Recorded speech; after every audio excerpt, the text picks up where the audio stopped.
अशोक जी, आज जो दिल्ली के जंतर मंतर पर जो कुश्ती संघ की तरफ से जो खिलाड़ी यहाँ पर आके प्रोटेस्ट कर रहे हैं, उस पर आप क्या कहेंगे? देखिए, मैं तो आज यहाँ पर आया हूँ उनके समर्थन में, जो खिलाड़ी बैठे हुए यहाँ पर, क्योंकि हमारे भी वाल्मीकि समाज और SC/ST के बहुत सारे ऐसे पहलवान रेसलर हैं जो कि बहुत नामी ग्रामी हैं और जो कि अपना संघर्ष करते हैं, मगर ये कुश्ती संघों वगैरह से उनको कोई मदद नहीं मिलती है। और ये जो मैंने देखा कल से जिस तरह से चल रहा है यहाँ पर बैठ कर के, और कुश्ती संघ के चेयरमैन के विरुद्ध जो यहाँ पर महिला रेसलर्स ने और जो दूसरे उन्होंने जो यौन शोषण का और डिस्क्रिमिनेशन का जो यहाँ पर उन्होंने लगाया है, इल्ज़ाम लगाया है, तो ये सिर्फ महिलाओं के प्रति यौन शोषण या फिर दूसरे जो वो हैं पहलवान उनके विरुद्ध खाली इतना डिस्क्रिमिनेशन भर नहीं है, ये जातिगत डिस्क्रिमिनेशन भी है। इसमें जातिगत डिस्क्रिमिनेशन भी होता है, क्योंकि जो हमारे पहलवान हैं, मैंने बहुत अपने पहलवानों से मैं जाता हूँ, उनकी कुश्तियों वगैरह में मिलता हूँ उनसे, तमाम हमारे एक से एक नामचीन पहलवान हैं, तो जब मैं उनसे बात करता हूँ तो उनको ना तो कोई आर्थिक मदद मिलती है, ना उनको विशेष ट्रेनिंग के लिए वो करते हैं। ये चिन्हित होता है, ये एक जाति विशेष के अपर कास्ट के कब्जे में ये संघ है। तो मैं इनके समर्थन में तो आया हूँ नौजवानों के, बिल्कुल, लेकिन मैं इसलिए भी आया हूँ, अपनी बात कहने भी आया हूँ, क्योंकि भैया हमारे भी SC/ST का जो हमारे जो खिलाड़ी हैं, एक से एक जिनमें योग्यता है, पहलवान कुश्ती हमारे चैंपियन हैं, तो उनको भी मौका मिलना चाहिए ना, जातिगत भेदभाव भी खत्म हो इसमें। और जो इसके जो चेयरमैन चेयरपर्सन्स वगैरह हैं इन कुश्ती संघों के, वो दूसरे लोगों को भी मौका मिलना चाहिए। यहाँ पर खाली ये नहीं कि प्रकाश के लोग ही यहाँ पर कब्जा कर लेते हैं। और दूसरा सबसे बड़ी बात ही इनके चेयरमैन से, इनके ये पार्टियां ना तय करें, जिनकी राजनीतिक पार्टी जो सत्ता में आ जाती है वही राजनीतिक पार्टी तय करती है चेयरमैन कौन होगा। तो पहली बात तो इन राजनीतिक पार्टियों के लोग चेयरमैन नहीं होने चाहिए। राष्ट्रपति द्वारा आवेदन लेकर के और उनकी योग्यताओं के हिसाब से, और जो कुश्ती संघों में हो और उसमें भी रिजर्वेशन हो कि भैया जो कुश्ती संघ का कम से कम हर तीसरे टर्म में एक अनुसूचित जाति का चेयरमैन बनना चाहिए।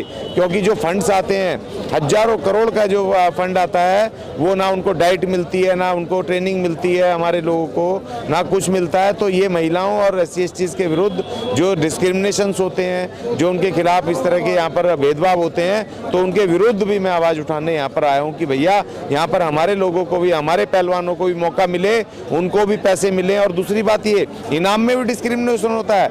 ऐसा नहीं है कि हमारे पहलवान, बहुत सारी वो लड़कियाँ पहलवान वो लेकर के आई SC/ST की, वहाँ मेडल्स लेके आई, मगर वो दिव्या कामरान वगैरह, उनके साथ इतना भेदभाव हुआ। जो दूसरे जीत के आते हैं उनको तो करोड़ों करोड़ रुपए देते हैं, सरकारें देती हैं, लेकिन जो हमारे जीत करके आते हैं उनको ये पैसा भी देने का क्या, उनका सम्मान करने को भी राजी नहीं है ठीक से।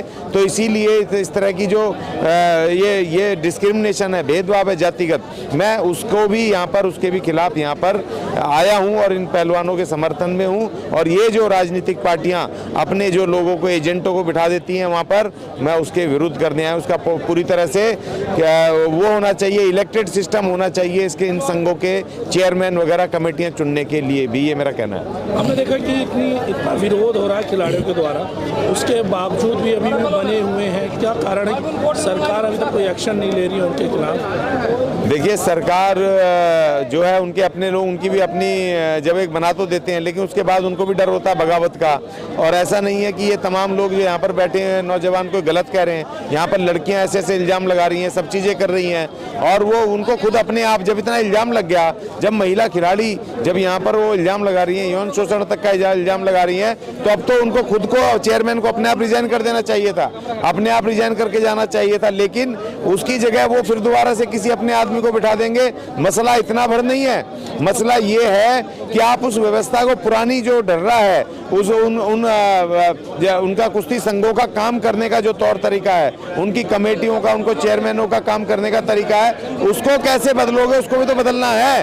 पारदर्शिता हो, उन खिलाड़ियों को सिक्योरिटी मिले, और जो महिला खिलाड़ी हैं खास तौर पे उनके परिजनों को, उनको भी ये सिक्योरिटी रहे कि हमारी बेटी, हमारी बहन या हमारा बच्चा जा रहा है वहाँ पर कुश्ती में, रेसलिंग में, तो उनको सिक्योरिटी है, वो सेफ हैं, उनको पूरे मौके मिल रहे हैं, पूरी तरह ईमानदारी के साथ मौके मिल रहे हैं। और जो फंड है, जो बेईमानी होती है, हजारों करोड़ का फंड है, वो खिलाड़ियों के ऊपर खर्चा हो, उनकी ट्रेनिंग पे खर्चा हो, उनको बेहतर सुविधाएं देने पे खर्चा हो, उनकी डाइट पे खर्चा हो, ये कैसे इंश्योर करें, इसके लिए मैकेनिज्म बनाना सरकार की जिम्मेदारी है, जो बेहतर तरीके से उस पर बनाया जाए, जो पारदर्शिता हो और पूरे खिलाड़ी हमारा पूरे देश दुनिया में नाम हो। अभी आ रहा ओलंपिक आ रहा है ना, ओलंपिक की जद्दोजहद में ये तमाम चीजें हो रही हैं। तो अभी और दूसरा ये कि खिलाड़ियों में, क्योंकि जातियों का देश है ये, इसमें एक और होना चाहिए कि जो सिलेक्शन हो, सिलेक्शन भी पारदर्शी हो, जो बिल्कुल जो अपना उसमें मैदान में जो अच्छे से सर्वश्रेष्ठ जो प्लेयर हो, उनको वहां आगे भेजा जाए, चाहे किसी जाति के हो। पारदर्शी हो, कैसे पारदर्शी हो, वो मैकेनिज्म बनाना पड़ेगा। प्रिया सिंह का भी आपने केस देखा था, उसमें तो कोई पारदर्शिता नहीं दिखाई दी। वर्ल्ड वहाँ चैंपियनशिप जीत कर आती, उसका उनके न कोई इनाम न कुछ, सरकार चुपचाप बैठी रही। देखिए, सिर्फ वही नहीं है, एक हमारे कुक्कू भी हैं सफाई कामगार यहाँ राजपुरा पटियाला के, मेरी उनसे बात हुई। और एक और दूसरा लड़का, एक और मुकेश, उनके साथ वो सिल्वर मेडल लेकर के आया, वो भी सफाई कामगार हैं, दोनों एक साथ करते हैं वहाँ कोर्ट में, मगर उनके साथ वो एक गोल्ड लाया है, एक लड़की हमारी गोल्ड लाई है उसमें, और दूसरा एक सिल्वर लाया है। और तीनों को किसी ने, ना तो अखबारों ने जगह दी, ये जो हमारे रेगुलर अखबार हैं, ना हमारे वहाँ की किसी सरकार ने कोई उनको जगह दी, ना ही उनको कोई इनाम दिए, ना ही उनकी कोई बात पूछी, ना उनके सम्मान करे, कुछ नहीं। अगर इसमें कोई, अगर जैसे पीवी सिंधु जैसी अगर वो ब्रॉन्ज मेडल भी ले आती है तो उसको भी ऐसे बड़ा चढ़ा करके दिखा देते हैं। तो जो जातिवाद का ये जो मामला है, जातिगत, ये इसको भी पारदर्शी करना होगा। आपको उनकी रैंकिंग के हिसाब से, उनकी खेल परफॉर्मेंस के हिसाब से उनको आपको वहाँ सेलेक्ट करना है। अब ये जातियाँ नहीं चलेंगी, आप तो इसको भंग करो। ये जो कुश्ती संघ है, डायरेक्ट इसका मैकेनिज्म होना चाहिए, ऑलरेडी है ना, स्पोर्ट अथॉरिटी ऑफ इंडिया है, तो आप अलग से ये जो भ्रष्टाचार के अड्डे, जातिवाद के अड्डे जो बने हुए हैं, ये जो संघ बने हुए हैं, इनको बिल्कुल खत्म करो। और इसका ऑनलाइन बिल्कुल तरीके से डायरेक्ट मिनिस्ट्री के साथ इसका वो होना चाहिए। और उसमें हर वर्ग के लोग, अगर ये संघ बचे भी, तो इन संघों में उनका मेंबर्स हर जाति के, हर जिनके प्लेयर्स हैं, खिलाड़ी हैं, आइडेंटिफाई करके सबको मेंबर चाहिए। हर चीज में जाति है, हर चीज, क्योंकि हमारे खिलाड़ी इससे वो है ना, पीड़ित है ना, मैं देखता हूँ ना। नहीं, अरे है, आपको नहीं पता है, क्योंकि हमारे बहुत सारे, मैं बिरजू पहलवान जी, हमारे बहुत सारे पहलवान जी जो इस तरह के, उनका एक नंबर का रुस्तम हिंद, जो कि उसके सामने बड़ा पहलवान नहीं टिकता, वो बिरजू पहलवान हमारा, जो हिंद के भारत केसरी, जिसने टाइटल जीते हैं, लेकिन उसको मौका नहीं मिलता, उसको ओलंपिक में नहीं जाना, ओलंपिक छोड़ो, एशिया में नहीं जाने देंगे। तो इसीलिए आप लड़ाओ ना, मैदान में लड़ाओ, जाति की बात नहीं है। मैं जाति की इसलिए बात कर रहा हूँ क्योंकि मेरे लोग मेरे से शिकायत करते हैं, बताते हैं, उनको डाइट नहीं मिलती, पैसा नहीं मिलता, ट्रेनिंग नहीं मिलती, उनको किस तरह कोई उनको वैल्यू नहीं दी जाती। और इनाम, जब वो जीत करके गोल्ड या सिल्वर कुछ लेके आते हैं तो उनको इनाम नहीं मिलते, उनको सम्मान नहीं मिलता। ये तमाम डिस्क्रिमिनेशन, भेदभाव हैं। तो इसलिए इस तरह की ये जो व्यवस्था को बदलना होगा।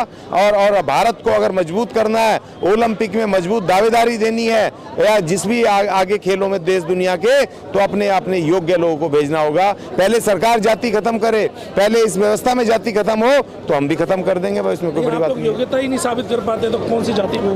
बहुत सारे चैलेंज कर दो, हम चैलेंज देते हैं, आ जाओ, कहो जी कौन सा पहलवान है, आ जाओ, हम अपना पहलवान देंगे, हम अपने वाल्मीकि समाज के पहलवान देंगे, एक से हम पकड़ेंगे उनका हाथ, चलो आओ, चुनौती खुली दे दो ना, चुनौती, और फिर कराओ, पूरे देश के सामने कराओ ना, दंगल कराओ, और फिर जो उसमें जीते श्रेष्ठ हो, भेजो, उसमें किसी भी जाति का हो, हम क्या मना कर रहे हैं, कराओ ना, ओपन चैलेंज कराओ, पूरी दुनिया लाइव देखनी चाहिए, और फिर भेजो उसमें। बिल्कुल हमारे एक से एक अखाड़े जो हमारे नौजवान लड़ते हैं, और एक दो नहीं है, सैकड़ों की तादाद में लाइन लगी पड़ी है, एक से एक दबंग हमारे पहलवान, एक से एक अखाड़े हमारे पूरे दिल्ली और पूरे देश के अंदर।